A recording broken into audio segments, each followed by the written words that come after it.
Você acha que eu pareço a Marina Sena? Ei, gente, tudo bom? Meu nome é Adalmo, esse é o Gira Trinco, esse é o 31º vídeo do canal. E hoje eu vou falar sobre o livro Limite Branco, do Caio Fernando Abreu. É um livro da Companhia das Letras de 1971 e que custa R$ 79,90. Isso no site da companhia, nas livrarias, mas você consegue encontrar até por R$ 14 em outros lugares, usado. É um livro bem antigo, é fácil de achar. Acho que deve ter em livraria, quer dizer, em biblioteca pública.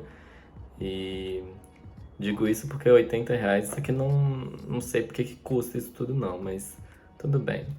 Vamos pro vídeo. Eu cheguei nesse livro por causa do Morangos Mofados, que é um livro de contos do Caio Fernando Abreu, talvez o livro mais famoso dele. Esse aqui, inclusive, foi presente do Scarano, meu amigo. Muito obrigado, Scarano.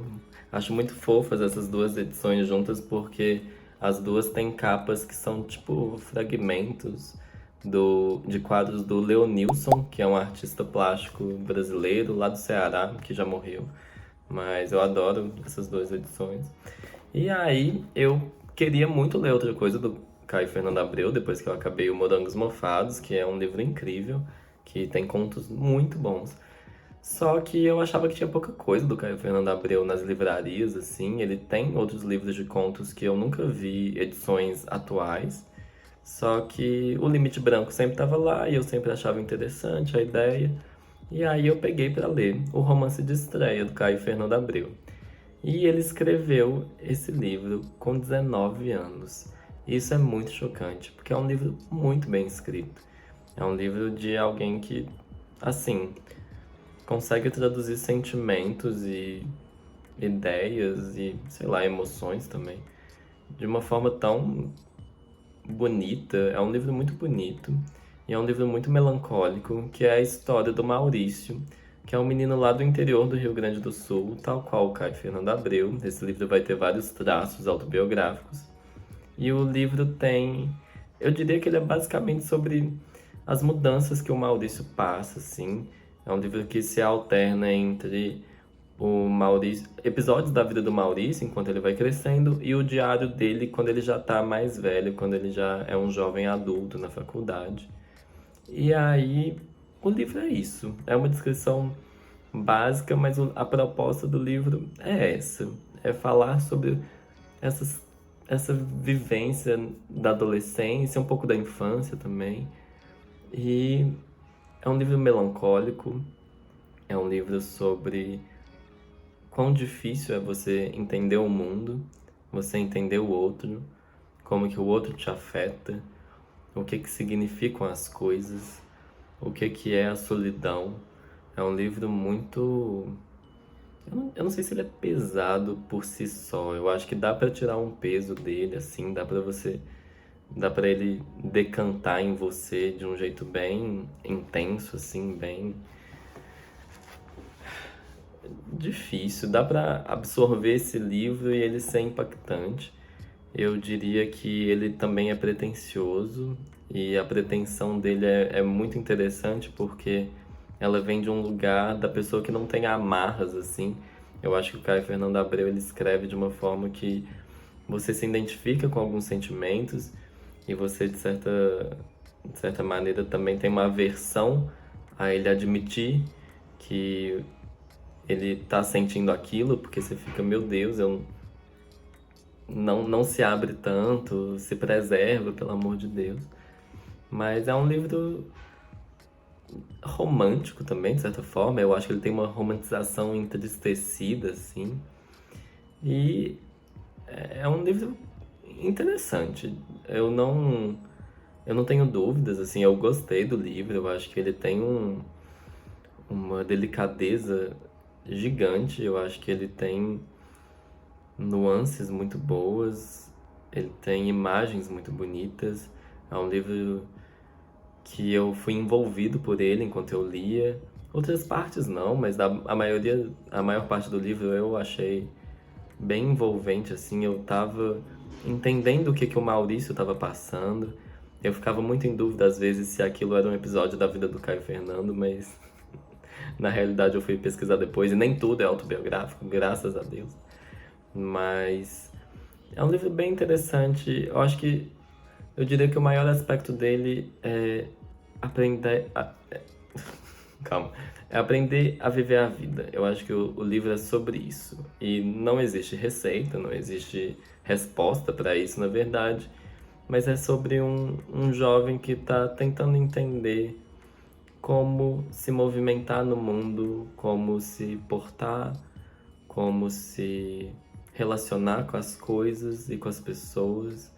É um livro bem interessante. Eu não sei se eu recomendo ele no seguinte aspecto. Eu costumo indicar um livro de um autor. Eu não acho que todo mundo tem tempo para ficar me ouvindo falar. Leia tudo dessa pessoa. Eu não gosto desse tipo de indicação assim. Ai, leia tudo dessa pessoa, vale super a pena. Eu não sei o que vai valer a pena para você. Então, eu só gosto de indicar a melhor coisa da pessoa, na minha opinião. E aí, o Morangos Mofados, pra mim, é mais interessante de se ler. Eu acho que é uma leitura de alguém mais maduro, mas ao mesmo tempo, o Limite Branco é muito bom. Tipo, de verdade, eu acho que ele tem uma honestidade nele que é louvável, assim. É surreal esse livro ter sido escrito por uma pessoa de 19 anos. Eu não consigo imaginar minha cabeça de 19 anos escrevendo com tanta habilidade. O Caio Fernando escrevia muito bem, mas eu só não indico o Limite Branco porque o Morangos Mofados, pra mim, é mais interessante. Só que o Limite Branco, se você já leu Morangos Mofados, se você ler e gostar, fica super a indicação, até pra entender melhor de onde vem tanta melancolia, sabe? O Caio Fernando, quando eu li o Morangos Mofados, inclusive, eu falei, eu ficava pensando, gente, essa pessoa vai se matar, essa pessoa vai se matar, e tá óbvio, cadê um amigo pra ajudar? Pelo amor de Deus, essa pessoa tá pedindo ajuda, tá falando, eu vou me matar. E eu ficava desesperado, assim, porque o Caio Fernando já morreu há muito tempo, inclusive ele morreu aos 47, ele morreu muito novo. Foi um artista muito influente, um dos grandes autores nacionais. E morreu super novo, infelizmente, por causa de uma pneumonia que ele teve. E eu li o Morangos Mofados achando que ele tinha se suicidado. E por isso eu ficava nesse desespero. Nossa, ele deu todos os sinais. Como pode? Como que ninguém viu? Mas não foi isso que aconteceu, na verdade. E aí, eu vou entrar nos spoilers leves já. O Limite Branco é um livro que ai, vai ser um vídeo interessante. Eu vou entrar em coisas muito diferentes, eu acho. É um livro que ele é tão pra dentro de si que vai ser mais reflexivo esse vídeo, eu diria. Vamos lá. A primeira coisa que eu quero falar aqui nos spoilers leves é sobre o texto inicial que vem nessa edição do livro, que é do próprio Caio Fernando Abreu. É um texto que ele escreveu 25 anos depois que foi publicado, O Limite Branco. E aí ele meio que vai revisitar o livro, eu acho que ele vai revisar o livro. E aí ele fica meio assim, nossa, que vergonha. Ele fala sobre essa coisa de reler o que você escreveu e você sentir que você não quer mais aquilo no mundo, você sentir uma aversão ao que você colocou pra fora, de certa forma. E é muito interessante porque vários escritores falam sobre isso, especialmente poetas, eu diria, sobre essa vergonha do que você que escreveu, você sente que você queria ter esperado mais tempo para amadurecer certas ideias, você sente uma ingenuidade no que está escrito, mas eu acho que é inevitável, faz parte do processo. Inclusive no texto final, a autora que escreveu, que foi a Natália. Ai, Jesus Cristo. Natália Borges Polesso, ela fala, Caio Fernando, eu queria que você se perdoasse mais. E é o mesmo sentimento que eu tenho, assim. Parece que ele tá se cobrando 25 anos depois. E ele escreveu um livro incrível, assim. Pra quem tinha 19 anos, então, meu Deus. Mas essa coisa dele rever, ele fala que os diários, os fragmentos de diário do livro são as partes que ele menos gostou. E que ele gosta da estrutura do livro, mas os diários ele acha que é o pior que ele tem. Mas, ironicamente, eu acho que eu gostei mais dos diários do que do resto. Mentira, eu acho difícil comparar, assim. É porque os episódios da vida do Maurício são marcantes, assim, mas os diários têm um aprofundamento dos sentimentos que eu acho muito interessante. Só que eu acho que é incômodo pra mim os diários serem um dia após o outro. Eu acho que começa tipo no dia 16 de maio e termina no dia 23, uma coisa assim. Eu acho que não faz sentido nenhum. Não acho que faz sentido alguém escrever tanto no diário, dia após dia, mesmo que uma pessoa tenha muito a dizer sobre o mundo, sobre si, sobre as coisas, isso ser dia após dia, várias páginas. Assim, tem uma passagem do diário que é curta, o resto é tudo muito longo, assim. E eu não sei se é uma questão de época, que as pessoas escreviam mais, que não tinha internet, não tinha TV. Assim, TV talvez tinha, sei lá, mas que era uma coisa mais comum escrever coisas mais extensas. Mas mesmo assim, ser um dia após o outro, sentimentos às vezes muito diversos. Não no sentido de. Assim, eles são meio parecidos na melancolia, na tristeza ou na reflexão, só que ao mesmo tempo a cabeça demora um pouco mais de tempo para pensar, na minha opinião. E o Caio Fernando Abreu, inclusive, escreveu o livro inteiro em 2 ou 3 meses, ao mesmo tempo que ele estava no curso de letras. Então, eu acho que não faria mal ele colocar o diário ao longo de mais tempo, porque foi o que ele realmente demorou para escrever, né? Ele não escreveu o diário um dia após o outro, eu duvido, assim. E aí isso me deixa, eu diria que não é um erro, assim, mas é aquela coisa que se fosse de outro jeito, eu acho que seria melhor. Próximo tópico, ainda tem a ver com essa questão temporal. As idas e vindas temporais, eu demorei um pouco para entender. Eu acho que só quando eu acabei o livro que eu realmente consegui colocar, encaixar na minha cabeça que essa progressão do livro era um episódio do Maurício, uma passagem do diário, um episódio do Maurício, uma passagem do diário. E o tempo passando assim nos episódios até chegar nesse ponto, e o diário sempre no mesmo lugar. Porque às vezes eu sentia que ia e voltava, às vezes eu ficava em dúvida se as passagens elas eram lineares, mas eu acho que no fim das contas eram. Eu digo isso não porque eu faço questão de que tenha tudo data, hora, que tenha. Ai, me fale que dia você escreveu isso, que hora você escreveu isso, para eu saber exatamente quando aconteceu. Não é isso, não é essa questão. Mas quando é um livro sobre tantos sentimentos, sobre tanta emoção, assim, às vezes essa questão temporal pesa mais pra mim, porque eu quero saber justamente se a pessoa tá voltando num sentimento, se ela tá. Eu acho que isso é mais forte, né? Se ela tá voltando nos sentimentos, se ela tá remoendo aquilo, se ela tá evoluindo o pensamento, se ela tá realmente trabalhando alguma coisa. E aí, pra mim, a temporalidade faz diferença nesse sentido. Igual a temporalidade, por exemplo, eu só assisto série, tipo, a série tem várias temporadas e não tem conexão nas temporadas, mas eu vou ver no tempo cronológico justamente pra ver como que a produção da série foi mudando, como que algumas ideias conectam com outras linearmente, porque eu acho que faz diferença esse processo. E esse livro é sobre processos. É o processo do Maurício. Isso aqui é quase a terapia do menino, que ele nunca fez, coitado. E deveria, tadinho. Mas é nesse sentido que eu falo da temporalidade, não é de graça, assim, não é, ai, nossa, eu não, ai, eu sou tão perdido. Não é isso, não. É mais nesse sentido de quero entender o processo dele e acho que o tempo faz sentido eu saber, mas assim, não atrapalhou de verdade. É porque o Maurício, ele sentia tanta coisa e enxergava o mundo de um jeito tão. Não é perplexo, mas de um jeito tão observador que é uma questão interessante esse olhar dele.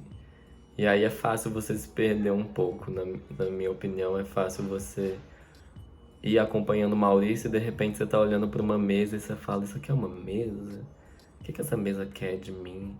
Eu juro que até o jeito que ele descreve, como ele toca as coisas, como ele enxerga a luz, é bem interessante. E aí isso me leva, inclusive, para o terceiro tópico dos spoilers leves, que seria a pretensão.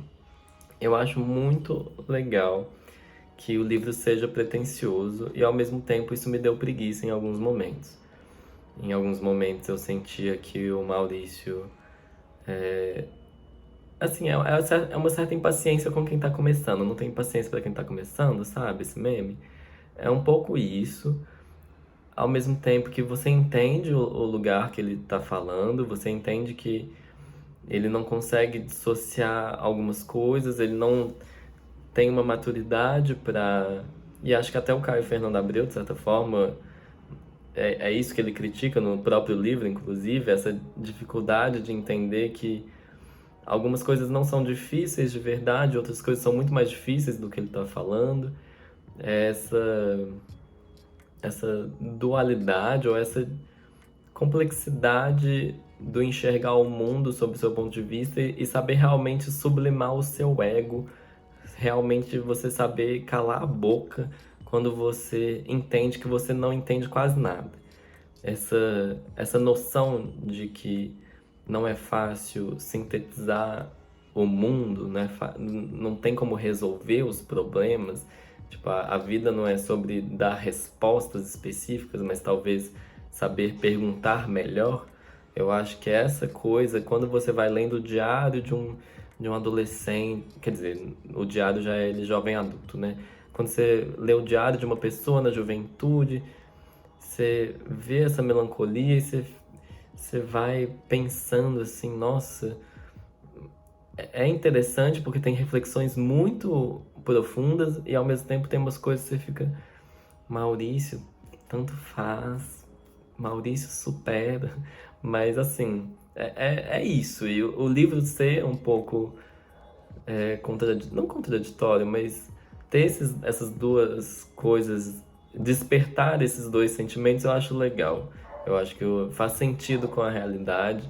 É isso que a gente sente em relação a, assim, eu diria que eu sinto em relação a muitas pessoas. Às vezes as pessoas elas vão lidar com coisas de uma forma extraordinária, é, mas vão, em algum ponto, elas vão parecer tão infantis e tão não sei, e eu também, sabe? Todo mundo é complexo, e é interessante ver a complexidade do Maurício. O vídeo é ótimo. O livro é sobre isso, e esse processo dele, essa caminhada que ele vai trilhar, é bem legal entender o Maurício. Eu acho que ele é o personagem do livro, eu acho que nenhum outro personagem é aprofundado, inclusive. Mas isso não faz falta. Eu acho que tem personagens que aparecem, que têm grande significado para o livro. Eu vou falar melhor nos spoilers pesados de dois deles. Mas, no geral, é sobre o Maurício. É como ele enxerga o mundo, a gente fica na cabeça dele e é bem interessante. E o último tópico é a obsessão pela falta de definição das coisas. E eu acho interessante porque eu vou fazer uma conexão um pouco absurda, mas vamos lá. No livro, o vídeo Jesus, o Maurício, ele vai ter, é recorrente ele falar sobre a forma das coisas, as coisas serem meio amorfas quando a luz está de certa forma, as coisas não terem contornos definidos, não ter definição o céu ou o campo, porque ele mora tipo numa fazenda assim, na infância. É muito frequente essa imagem das coisas não estarem bem delimitadas. E aí, por que que isso é interessante? Porque na minha cabeça eu conectei isso com matemática. E eu digo isso porque eu vou colocar aqui um gráfico de uma função de primeiro grau. O que que tem nesse gráfico? A gente tem uma linha reta. E qual que é o problema disso? O problema disso é a gente aprender funções a partir de funções muito bem definidas e muito bem traçadas, assim. É uma coisa bonita de se ver uma linha reta. Só que pense comigo. Se uma linha reta é um conjunto infinito de pontos, para que ela seja reta, para que ela tenha sempre a mesma inclinação, o que que precisa acontecer? Você pega um ponto dessa reta. O próximo ponto, ele vai ter que ser ele tem que ser único, tipo, só tem uma opção de ponto que vai manter a linha reta. E o próximo também, e o próximo também, e o próximo também. Eu vou ilustrar essa ideia de outra forma. Peguemos uma dízima periódica. Essa aqui, eu acho que eu peguei era 7 terços, que é 2,3333, enfim. A gente tem essa dízima periódica e o que ela conta pra gente? Que você precisa que ela tenha um 2 no início e depois cada casa decimal vai ter um 3. Então, esse número só existe para assim, ele só existe na natureza, assim, digamos, na sua cabeça, se todo o resto for 3. Só que vamos imaginar assim, voltando ao gráfico agora. Aqui no gráfico, quantas opções de ponto você tem para escolher no y? Infinitos pontos. Então, é infinitesimal a chance de você escolher o próximo ponto exatamente o ponto da reta. Assim como no número, na dízima periódica, apesar de ser escolher entre um número de 0 a 9, também é meio mínima, assim, infinita, como é que é? É praticamente impossível esse número existir no sentido de que aqui tem que ser um 3, aqui tem que ser um 3, aqui tem que ser um 3, aqui tem que ser um 3. Isso tudo para dizer o quê? A gente aprende na escola, por exemplo, em matemática, coisas muito perfeitas e coisas muito impossíveis. A maioria dos gráficos que a gente for montar teria um ponto aqui, outro aqui, outro aqui, outro aqui, outro aqui, outro aqui. A maioria dos números que existem na natureza seria um 2,3, 4, 7, 8. Coisas muito aleatórias. Os números que a gente aprende, os números inteiros, os números naturais, são os mais raros na natureza. As funções que a gente aprende são as mais raras. A gente não aprende a realidade. Eu digo nesse sentido. A gente não aprende o que é comum. A gente aprende a exceção. Porque a exceção é o que é mais fácil de absorver. Mas é o que a gente precisa aprender de verdade.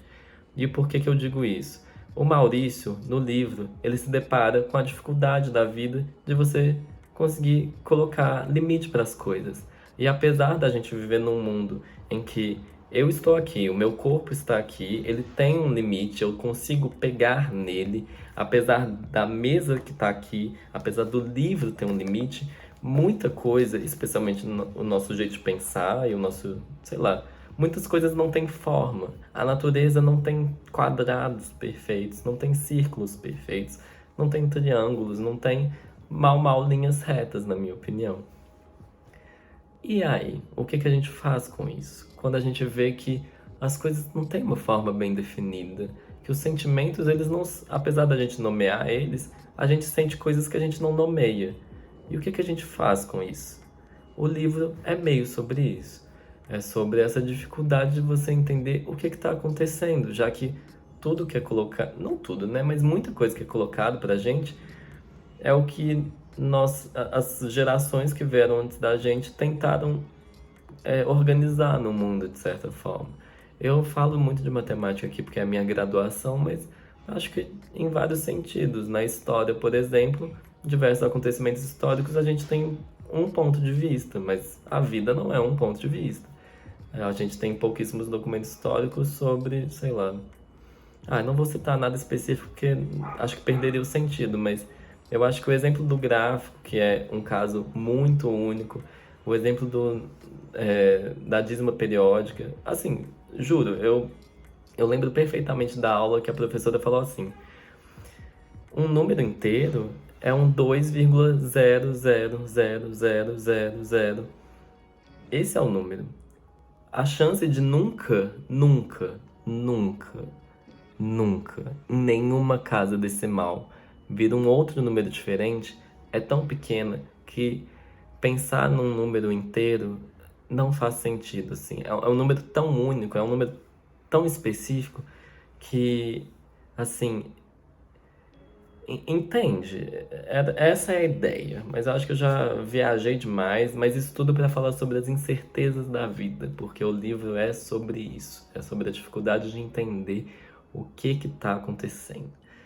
Mas a gente segue e eu vou pros spoilers leves. Não pros spoilers pesados. Então, eu vou ler um trecho do diário para vocês terem noção do quão bem escrito é o livro, o que mostrar para vocês realmente uma parte.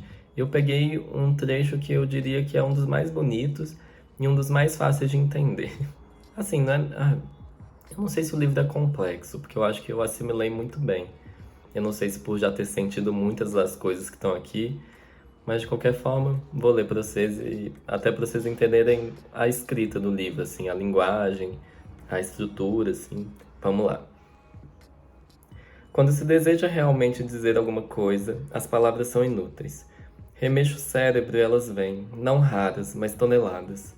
Deixam sempre um gosto de poeira na boca, a poeira do que se tentava expressar, e elas dissolveram. Quanto mais palavras ocorrem para vestir uma ideia, mais essa ideia resiste a ser identificada. As sucessivas roupas sufocam a sua nudez, e todas as palavras são uma grande bolha de sabão, às vezes brilhante, mas circundando o vazio. Ah, se eu pudesse escrever com os olhos, com as mãos, com os cabelos, com todos esses arrepios estranhos que o entardecer de outono, como o de hoje, provoca na gente. Lindo, maravilhoso. Gente, o livro é muito isso, assim. O livro é muito essa dúvida, a dúvida do que é a vida. Acho que eu já repeti essa ideia muitas vezes, então eu vou seguir para umas coisas mais palpáveis, como por exemplo, Luciana. Quem é Luciana? É uma personagem do livro que ela é a empregada da família e ela era empregada durante a infância do Maurício e ela se suicida. Ela se suicida principalmente pelo que dá a entender, porque ela estava prestes a se casar, só que ela era apaixonada pelo primo do Maurício, que é o Edu. E é uma paixão que não tem como ser concretizada. Ela é uma personagem muito interessante, essa pessoa que conversa com uma criança, que é o Maurício, no caso, revelando partes de si, revelando segredos de certa forma, sendo que ela sabe que o Maurício não consegue entender. Eu acho que esse é o aspecto mais interessante da Luciana, porque ela meio que admite que ela vai se matar pra ele, enquanto ela tá contando uma história pra ele dormir. E ela chora na frente dele e ele não consegue entender por que que ela tá chorando, por que que ela tá triste. E é muito.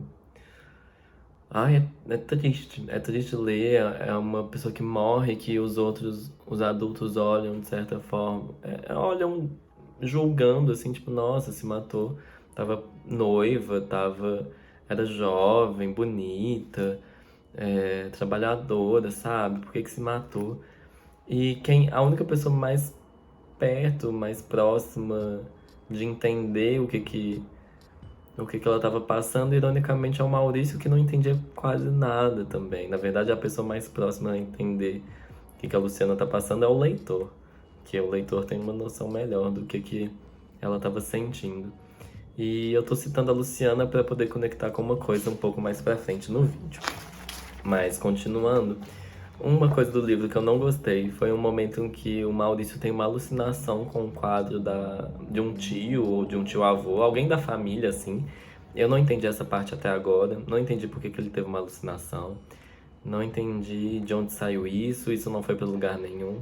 Achei meio nada a ver, eu cortaria do livro e já nem quero falar mais sobre, porque é tipo. Parecia coisa de filme, quando a pessoa. E o menino não bebe, o menino não fuma, sabe? Não tem nenhum tipo de viagem. Sei lá, não entendi não. Mas, de qualquer forma, o próximo tópico seria a descoberta do sexo e da sexualidade, que é inerente à adolescência, à, à vida adulta, aos 20 anos, assim. Você acaba de fazer 20 anos, você vai entender o que é seu corpo, como que os outros interagem com seu corpo. e como você interage com o corpo dos outros. E essa parte do livro eu achei muito legal. Ao mesmo tempo que tem uma coisa voyeurística nesse livro, voyeur, né? Voyeurística. Enfim, tem uma coisa de o Maurício ver dois empregados da fazenda transando no rio, assim, e é uma coisa que ele fica curioso, que ele fica tentando entender se tá tudo bem, se aquilo é meio. Ele acha que isso é muito interessante. Ele acha que o cara tá matando a mulher de alguma forma por causa dos barulhos que eles fazem, que é muito gutural e que parecem uns gritos, assim, uns gemidos muito. Ele fala que parece com um porco sendo. Como é que fala? Au! Como é que fala quando o porco você pega a faca e. Tipo. Entenderam a imagem? E é muito interessante a questão do sexo. E ele vai descrever duas experiências sexuais que são muito. é, não é anônimas, como é que fala? Impessoais. São coisas que basicamente ele mal queria estar ali e que ele faz meio que por obrigação. E isso também é uma coisa interessante, você pensar no sexo. Essa coisa do sexo como uma obrigação social, assim. E também se fala disso, sobre dividir as pessoas entre quem já fez sexo, quem não fez. Nossa, eu acho que isso na adolescência é insuportável, essa ideia. Mas o que me deixa confuso nesse livro é a questão da sexualidade, porque eu não entendi. Quer dizer, não por eu não ter entendido, mas eu queria que tivesse ficado mais implícito, na verdade, porque eu achei que o Caio Fernando ele dá uns indícios de que o Maurício não é hétero, não. Ao mesmo tempo que as experiências sexuais dele são com mulheres, mas sei lá, eu acho que eu queria mais coisa LGBT, na verdade, é isso que eu queria. Não é que eu fiquei realmente incomodado, mas é porque o Maurício, ele vê o primo de uma forma muito. É uma admiração mais forte do que o normal. E é uma coisa de falar que ele era bonito, dos olhos azuis. É porque olhos verdes são muito fortes nesse livro, mas eu acho que os do primo eram azuis. É. E fala dos olhos dele, fala de como ele era inteligente, como ele era diferente dos outros, ele não era igual às outras garotas.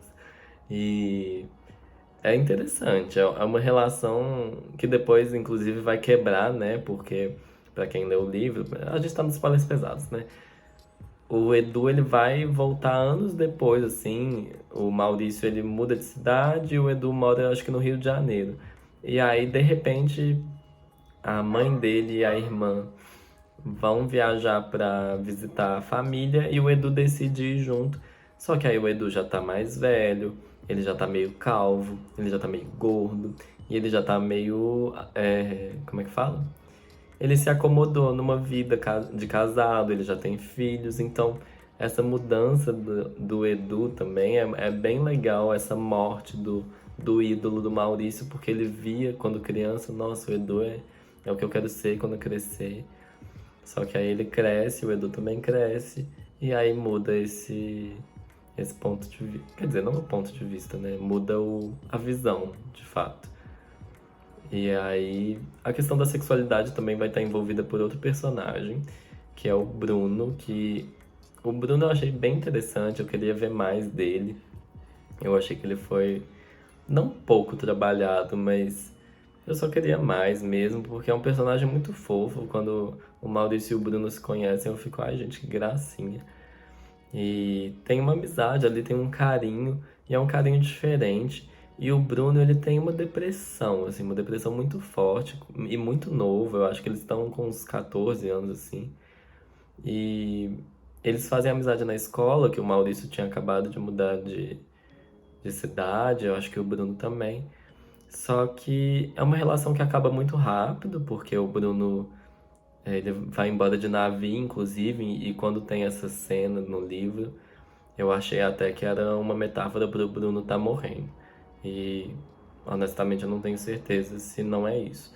Mas de qualquer forma, quando o Bruno vai embora, acaba isso. Eu acho que essa memória do Bruno poderia ter sido um pouco mais intensa, assim, mas é complicado entender como que as pessoas vão impactar a vida umas das outras, né? E o Bruno, ele é mais. Ele é realmente depressivo, é porque o Maurício, eu não sei se eu digo que ele é depressivo ou não, mas o Bruno é um ponto interessante para equilibrar o Maurício, porque é uma oportunidade do Maurício cuidar de alguém ou de ter uma visão de cuidado de fato. E ao mesmo tempo existe a Maria Lúcia também, que eu nem ia citar no vídeo, eu nem anotei aqui, que é uma prima dele mais nova que ele tem uma visão que não é de cuidado, apesar dela ser mais nova. Primeiro ele tem uma repulsa e depois quando ela volta junto com o Edu, que é o irmão dela, nessa viagem que eles vão fazer quando o Maurício já tá crescido, aí eles vão ter uma cumplicidade interessante. Mas eu nem sei porque que eu tô falando disso, porque eu só queria falar do Bruno mesmo, que o Bruno é uma personagem que eu queria ter visto mais, eu queria que fosse, não sei, eram sentimentos que parecia que era um romance que ia começar ali e não acontece, mas tudo bem também. A vida é feita desses momentos. Próximo tópico, o sonho que o Maurício tem, gente. O capítulo do sonho eu achei muito legal, porque eu achei um sonho bem descrito, esse fluxo de consciência, eu achei muito bem, bem conduzido.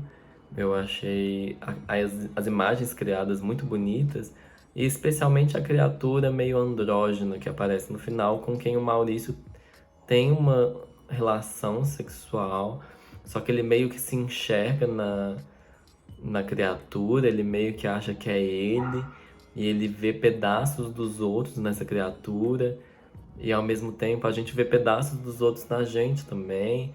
E. Ai, eu achei muito interessante. Eu fiquei tipo, nossa, deve ter um TCC sobre esse sonho. Eu achei um material muito interessante de analisar, de conectar com outras coisas da vida do Caio Fernando Abreu. Sei lá, se eu fosse estudar Caio Fernando Abreu, eu acho que esse sonho seria um bom, um bom tópico, um bom tema, assim. Mas eu não achei nada na internet. Nada de nada. E aí eu fiquei triste. Mas tudo bem também, porque o sonho foi um dos melhores capítulos do livro pra mim. E olha que normalmente, inclusive eu acho até engraçado que quando você vai contar um sonho pra alguém, é muito fácil a pessoa ficar tipo, foda-se. Porque a gente contar, às vezes você escuta o sonho dos outros também, você fica, legal. É muito fácil você não se identificar, ou não bater, ou não ter algo muito interessante, assim. E aí eu acho os sonhos, apesar de. É porque são imagens tão específicas, né? Mas achei bem escrito. É isso. Próximo tópico. Teve uma página que eu não entendi as referências. Isso aqui é um pedido de ajuda, na verdade, para tentar entender o livro. Na página 146, o Maurício, ele meio que pensa nas seguintes imagens: os pardais de Lésbia e as joias de Cornélia. Eu pesquisei isso, não achei, não entendi de onde veio. No livro também não tem nenhuma referência a uma obra, assim, eu não sei se é do. Assim, cita alguns livros dentro do livro, mas eu acho que não tem nada a ver, porque não achei nada. Se alguém souber, por favor, comente. Os pardais de Lésbia e as joias de Cornélia. E foi a única coisa do livro que eu fiquei assim.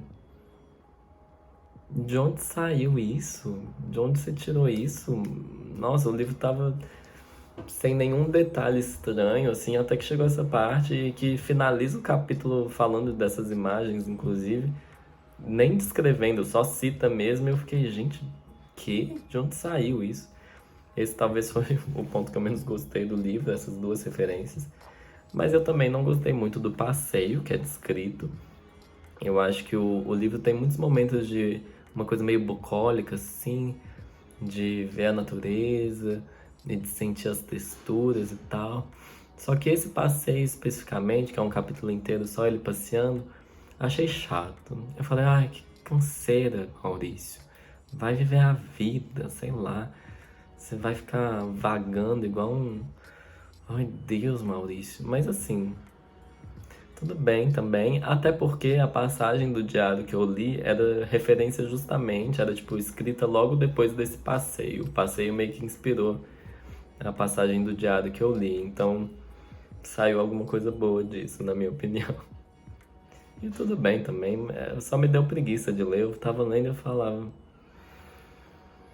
tanto faz, Maurício, vai fazer outra coisa. Mas enfim, próximo tópico, que eu já vou indo pro final do livro, porque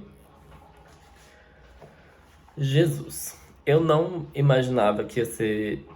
Eu sabia que o livro tinha alguma coisa no final que era tipo o despertar do Maurício para a vida, mas eu não tinha ideia de que ia ser tão pesado. Por quê? Eu sabia que isso ia acontecer, porque no texto inicial o Caio Fernando Abreu cita esse acontecimento, perdão, ele cita esse acontecimento, só que você não imagina que a mãe do Maurício, grávida de uma menina, vai tropeçar numa escada, cair, ter uma complicação e vai morrer tanto a criança, que nem nasceu, e a mãe. Você não imagina que isso vai acontecer. Você não imagina que é esse nível de despertar pra vida, assim. E aí, na hora que eu li, eu fiquei, Jesus, será que a mãe do Caio Fernando Abreu morreu desse jeito e ele tá escrevendo sobre isso? Não é possível. E aí a mãe dele não morreu enquanto ele era jovem, ele não escreveu durante esse período, eu acho que seria até surreal ele parar para escrever durante o acontecimento dessa gravidade. E aí, eu não sei se... O que que acontece? Eu não sei se foi... É complicado, porque escrever luto é difícil. Escrever luto ficcional, mais difícil ainda. Assim, não sei. São difíceis diferentes, né? Mas é mais complexo, talvez, se você não tem nem material direito para escrever, ainda mais se você tem 19 anos. Mas. E sua mãe não morreu. Mas. O livro, ele. No final, eu sinto que o Maurício, ele tá meio. Eu sinto que ele não tá nem impactado, nem chocado, nem num estado meio apático. Eu sinto que ele não tá nenhuma dessas coisas assim.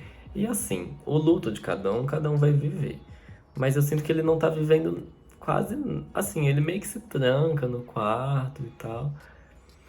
Só que, não sei, eu senti que eu queria ter visto isso trabalhado, não sei se de outra forma exatamente, mas talvez o livro tinha tanto, aprofundou tanto em tanto sentimento, em tanta dúvida, em tanta questão, em tanta incerteza, que no final, quando veio esse golpe, assim, que, Jesus, um golpe para a vida inteira, eu senti que, não sei, eu não sei se o livro terminou com esse sentimento de perda muito bem descrito, até porque a mãe do Maurício não é, eu não sei se ela foi uma personagem muito bem construída. Eu acho que ele constrói ela de uma certa, tipo, o Maurício não é muito paciente com a mãe, ele vê ela num lugar de alguém que se resguarda muito e que se coloca muito, como é que fala? Uma pessoa meio frágil, assim, meio fraca também, eu acho que de certa forma. Mas, não sei, a morte da mãe é para ser o momento que o Maurício, assim, vai entender que a vida é sobre não pensar tanto na vida. Eu tiro um pouco isso da mensagem do livro. Ele passa o livro inteiro pensando, e eu acho que no final, pensando bem, é justamente sobre essas surpresas que a vida vai trazer e que muitas vezes, sei lá, horas vão ser positivas, horas vão ser negativas, horas vão ser as piores surpresas possíveis. E é meio dramático, assim. Eu não sei exatamente o que pensar dessa morte da mãe e da irmã que nem nasceu dele. Não sei o que pensar desse acontecimento, não. como literatura, sabe? Não sei se foi um episódio. É porque na minha cabeça, o que eu tô pensando, né? É um homem de 19 anos escrevendo um acontecimento dessa magnitude. Eu acho que a magnitude do negócio tinha uma função no livro, mas eu senti falta de alguma coisa a mais. No pós, eu senti falta de alguma coisa, não sei se eu tô conseguindo nomear, mas é isso. Eu acho que a função da morte da mãe tá muito bem definida no livro, só que não sei se foi só um artifício. Eu acho que é essa a minha dúvida. Será que foi só um artifício do Caio Fernando Abreu? Ou será que ele realmente conseguiu escrever o que ele queria nos acontecimentos que envolvem essa morte, sabe? Enfim, próximo tópico. E eu queria mencionar também. É a morte de uma segunda figura materna, né? Assim, a mãe, obviamente, é uma figura materna pro Caio, pro Maurício no livro. Mas a morte da Luciana, eu falei sobre ela ter suicidado. E eu acho interessante esse paralelo de uma segunda morte, de alguém que cuidava dele, de alguém que dava atenção. E dá vontade de saber melhor como que o Maurício lida com isso, sendo que ele lidou um pouco com isso. Tem inclusive a cena do velório da Luciana. Eu falo cena, né? A parte, enfim. Tem isso no livro e eu acho interessante conectar as duas coisas. Para quem lê o livro, eu queria até escutar alguém falando sobre essa relação. E a última coisa que eu vou falar é sobre o texto da Natália Borges Pelosso, no final do livro, é o pós-fácil do livro, né? E ela é Natália Borges Polesso. E ela fala um trem muito legal, inclusive o título do pós-fácil é Tempo de Fazer, e esse era o título original do livro. O título do livro aparentemente mudou por causa da influência da Hilda Hilst, pelo que o Caio fala. Eu Fica meio implícito assim, mas é porque limite branco é uma expressão usada durante o livro, fala-se muito da cor branca, que eu acho que é uma cor que traz essa incerteza, assim, eu vejo incerteza nessa cor, mas Tempo de Fazer eu acho um título ruim, e eu fico feliz que mudou o título. E aí o texto final da Natália vai ter uma parte que eu acho que sintetiza muito bem o, o livro e como ler ele com carinho, assim. Então, abre aspas. A cada ano que passa, percebo como a juventude, a adolescência e a infância são períodos difíceis, que exigem muito esforço de compreensão do mundo, ainda que tenhamos pouquíssimas ferramentas para tal tarefa monstruosa. Escrever essas fases ainda jovem é algo que certamente resulta em um trabalho no mínimo sincero. E é isso. Assim, a conclusão meio que tá aqui, mas vou vou fazer uma conclusãozinha também, mas esse é o sentimento em volta do livro. Ele é sincero, ele é honesto, ele tem uma crueza, eu ia falar crueldade. Ele tem uma crueza muito singela. É um livro singelo, assim, de certa forma, e profundo também. É um exercício interessante ler esse livro. É um livro que te deixa pensando. Ele é um livro para você mastigar e ir aos poucos, assim. Mesmo que você leia rápido. O pós-livro, a experiência após ler é bem legal, assim. E vamos para a conclusão. Caio Fernando Abreu é um grande autor. Escreve muito bem, bem para um caralho. E eu recomendo que você leia alguma coisa dele. Se for o Limite Branco, se for alguma outra coisa, se for Morangos Mofados, acho que é uma boa. Mas lê qualquer coisa dele, ele tem textos menores, ele tem cartas, ele tem muitas cartas, inclusive. Ele tem muitos contos. Eu acho que é um autor que vale a pena parar e prestar atenção. Eu sei que Eu falo de livros, e livros são coisas que demandam tempo e esforço. Mas o Caio Fernando Abreu vale esse esforço. E é isso, gente. Um beijo, um abraço. Até quinta que vem. Obrigado por assistirem e até mais.